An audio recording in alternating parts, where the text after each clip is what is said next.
Halo kalian semua, bagaimana kabarnya? Kembali lagi bersama saya yang akan menemani waktu rebahan kalian. Film yang akan saya rangkum kali ini berjudul Blind War 2022, menceritakan seorang mantan polisi yang buta hanya mengandalkan pendengaran saja. Dia berjuang menyelamatkan putrinya dari mafia penjual wanita. Daripada ngahulang, mending langsung saja Curugala Kopina, berang-berang dari berangkat. Human trafficking. Kisah akan diawali di pengadilan dengan diperlihatkan bos mafia yang dituduh menjual gadis di bawah umur. Is suspected of several transnational crime. Dan dia bernama Shina, anak buah si bos mafia sekaligus pengacara, dan juga ada pasarnya Shina yang penampilannya seperti pendeta padahal bukan. Persidangan ini pun sangat mencuri perhatian publik karena kejahatan yang dilakukan bos mafia sangatlah keji, menculik anak-anak gadis lalu mencicipinya satu persatu. Kemudian akan dijual ke beberapa negara dengan harga yang fantastis atau akan dijadikan wanita penghibur untuk dijadikan ladang duit bagi mafia itu sendiri. The crime rate in Manila has fallen to it. I maintain national company and suspect McQueen not guilty. Dan mari saya kenalkan dengan polisi sekaligus pemeran utama di film ini yang bernama Donggu, di mana dia dan satu teman setianya bernama Kun sedang berjaga-jaga di luar persidangan. Saat itulah terjadi sesuatu kebrutalan tak kala Shina dan pacarnya membantai seluruh hakim dan jaksa. Donggu yang mendengar suara tembakan langsung bergerak tanpa harus menunggu perintah dari atasannya. How dare you!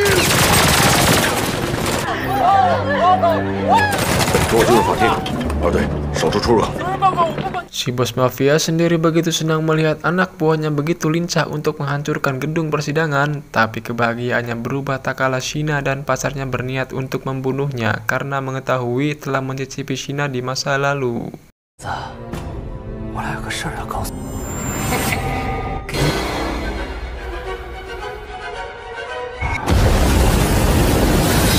Shina dan kekasihnya keluar di tengah kerumunan orang yang dimana Donggu melihat senjata yang jatuh dari kekasihnya Shina dan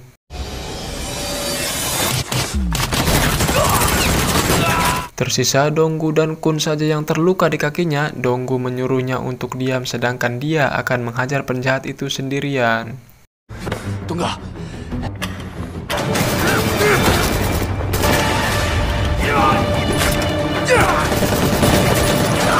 Dan ternyata si Kun berhasil ditangkap Shina dan kekasihnya sehingga Donggu tidak punya pilihan lain selain menjatuhkan senjatanya. Namun tanpa diketahui Donggu sudah mempersiapkan flashback di tangannya ketika Shina akan menembak, tapi tak sengaja dia menembak kekasihnya sendiri sedangkan Donggu terkena ledakan flashback tepat di depan matanya yang akan membuat dia buta seumur hidup.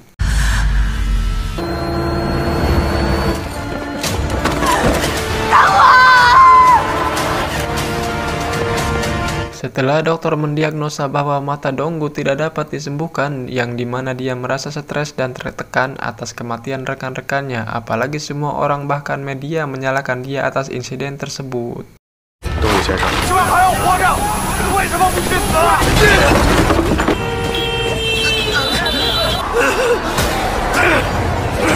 Dan mari saya kenalkan dengan anak Donggu, sebut saja Sarah yang masih pelajar. Sarah adalah alasan Donggu untuk tetap hidup karena atas kematian istrinya, Sarah tidak punya siapa-siapa lagi sehingga Donggu harus bisa tabah dengan musibah yang menimpanya. Beberapa waktu berlalu kini Donggu telah menerima apa yang menimpanya sehingga menjalani hidup normal kembali seperti menjemput Sarah di sekolah, dan disinilah terjadi sesuatu yang luar biasa tak kala telinga Donggu bisa mendeteksi suara sekecil apapun dengan dibuktikan mampu untuk menangkap bola. Akhirnya Sarah melemparkan bola ke arahnya yang dimana Donggu mampu untuk mendeteksi gerakan atau posisi objek dengan suara yang ditimbulkan. Dengan itu Donggu bisa menjalani aktivitas seperti manusia normal pada umumnya.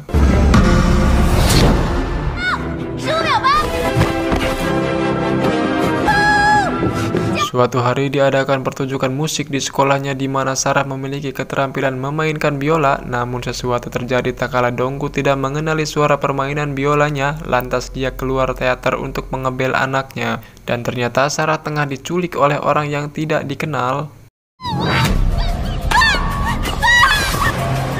Tak lama setelah itu Donggu diberitai bahwa ada mayat gadis sekolah. Setelah ia mencabaknya itu bukanlah anaknya, tapi pakaian, identitas, timbel, dan barang-barangnya asli milik si Sarah. Sepertinya si penculik sengaja melakukan ini agar kasusnya segera ditutup.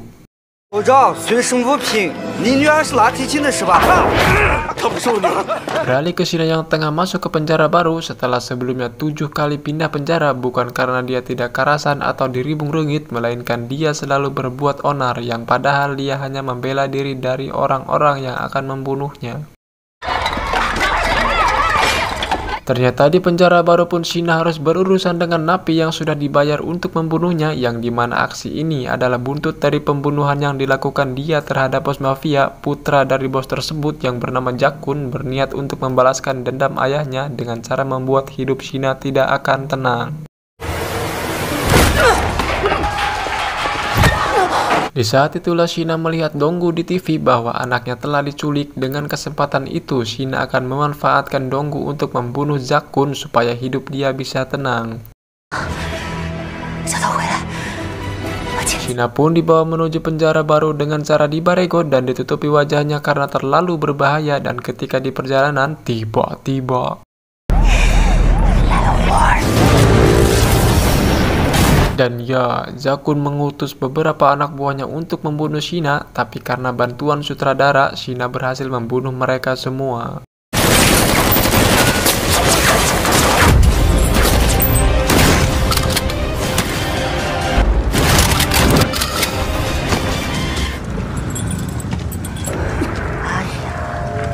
Jakun pun marah besar saat lolosnya Shina, namun kemarahannya bisa terobati karena sang ajudan memberitahu bahwa ada barang baru dan salah satu barang baru tersebut adalah Sarah putri Donggu. Singkat cerita, Shina yang berhasil lolos menyamar jadi polisi yang dimana dia akan membuat kesepakatan dengan Donggu, dimana dia mantan mafia pun pasti tahu Sarah dibawa kemana, sedangkan Shina hanya membutuhkan bantuan tenaga karena dia tahu jika seseorang kehilangan orang yang dicintainya maka motivasinya jauh lebih kuat dibandingkan mafia kejam sekalipun. 合作，你了解这个组织？他们其中一个赚钱的生意就是利用。我有一个计划，我把你卖进去。 Saat mereka sepakat, Donggu pergi ke lokasi penadahan gadis di mana Donggu mengaku punya barang bagus padahal itu Shina. Setelah dibawa ke ruang rahasia, Donggu pun menyelesaikan administrasi monyet dengan si Abah yang udah tua, kolot-kolot masih saja mau berbisnis ilegal. 你等等， Donggu pun berhasil masuk ke ruang rahasia tapi tertangkap, begitu juga Shina yang digantung tepat di atas akuarium. Tak lama datanglah si distributor pemilik tempat tersebut, ini bebenguknya. Donggu pun terus bertanya di mana tempat keberadaan putrinya. Oleh karena kesal si distributor ingin menembaknya, tiba-tiba disitulah terjadi pertempuran yang tidak seimbang yang dimana mereka menghajar Donggu seorang diri yang buta, tapi karena kekuatan cinta, Donggu berhasil mendengar posisi masing-masing dari mereka, bahkan bisa meloloskan Shina dari ikatannya.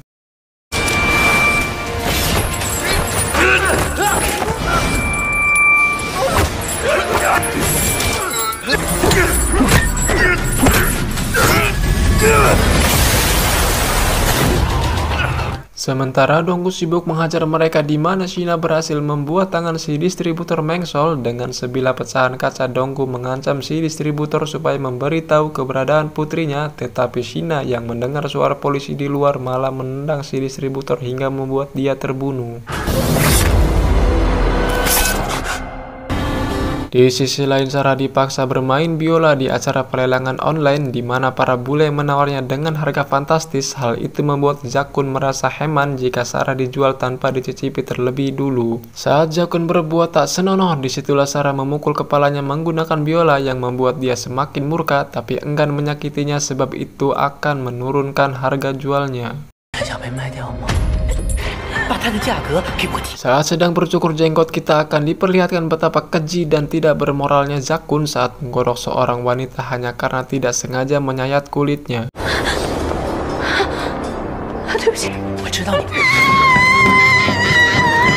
Saat itulah datang pamannya Jakun yang memberitahu bahwa si distributor tewas oleh Shina. Tak lama Shina pun menelpon dia mengatakan akan membunuh Jakun dengan cara yang menyakitkan. sadar bahwa perkataan Shina selalu kenyataan, Zakun meminta bantuan pada pamannya untuk membunuh Shina sebelum semuanya terlambat. Beralih ke Donggu dan Shina yang menyewa kontrakan untuk sementara waktu, yang dimana datanglah polisi untuk memeriksa mereka, tapi polisi tersebut harus merasakan rasa sakit tak kala Shina yang brutal menusuk tepat di telapak tangannya, disusul datangnya anak buahnya si paman untuk membunuh mereka berdua. Donggu dan Shina pun berhasil membunuh mereka sekaligus dengan cara meledakkan kontrakan menggunakan tabung gas yang telah disiapkan sebelumnya. Saat ingin melarikan diri, datanglah si paman dengan sisa anak buahnya yang membawa senjata perang.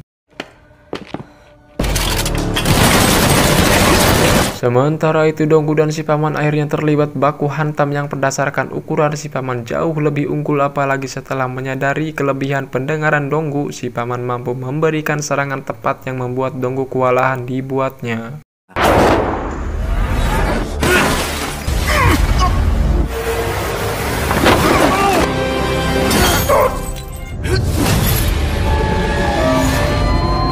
Akhirnya Donggu pun loncat ke lantai 2 dengan menggunakan tali, yang dimana pertarungan kembali terjadi, namun kali ini Donggu membuat rencana dadakan yang akhirnya membuat si paman tidak sadarkan diri.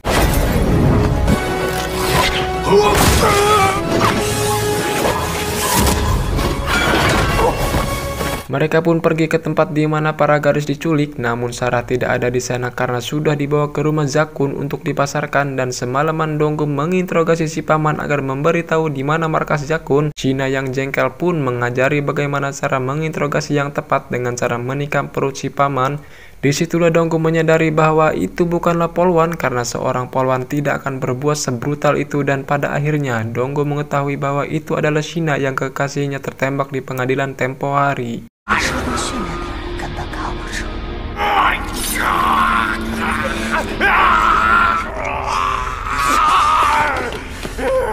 根本就没有一点像个警察。你到底是什么人？ 从这一刻起，所有钱都是我的。 你是希娜。 Saat itulah datang si Kun yang menyuruh mereka menyerahkan diri, di mana Shina memberi pilihan yang berat, yang mana dia akan memberitai di mana markas Zakun berada, asal Donggu harus membunuh si Kun juniornya sendiri. 现在知道扎坤在哪儿的人只有我了那个瘸子，我帮你找。 Sebagai mantan tim khusus Donggu, pasti tahu cara melukai tanpa harus membunuhnya. Setelah selesai, mereka pun pergi dari sana. Singkat cerita, mereka pun ke rumah Zakun dengan senjata yang lengkap, di mana rumah tersebut dijaga dengan ketat. Zakun yang belum puas mempermainkan Sarah dengan terus merantainya. Saat dia tertawa lepas, tiba-tiba 一定会来救我的。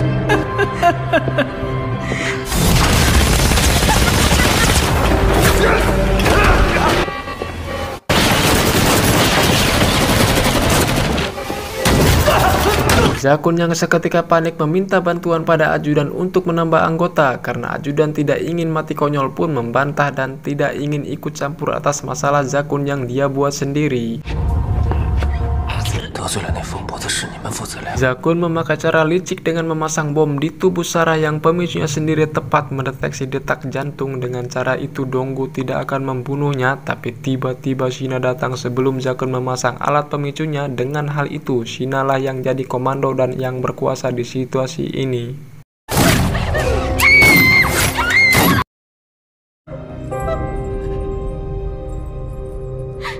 Setelah Shina berhasil membantai semua orang yang melecehkannya sewaktu di organisasi, kini Shina membalaskan dendam kekasihnya pada Donggu, yang dimana Sarah digantung yang sewaktu-waktu terjatuh yang membuatnya tewas.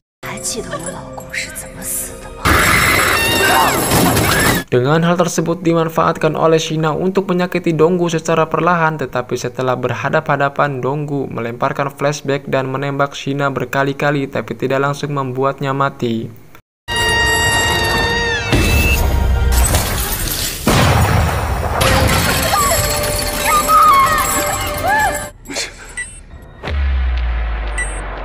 Setelah Donggu mematikan bomnya, para polisi pun datang setelah semuanya selesai, sehingga pekerjaan beliau mudah untuk dikerjakan. Tamat, pesan yang bisa kita ambil dari film ini adalah di mana seorang ayah yang rela berkorban apapun dan memiliki 1000 alasan untuk menepis kesedihan anaknya. Dan belajar dari Shina bahwa balas dendam tidak akan bisa mengembalikan keutuhan kebahagiaannya, malah akan membuatnya hancur. Saya Obay mewakili seluruh makhluk rebahan di muka bumi mengucapkan terima kasih atas perhatiannya. Curug Dei Kopina, salam Tibudak Sunda.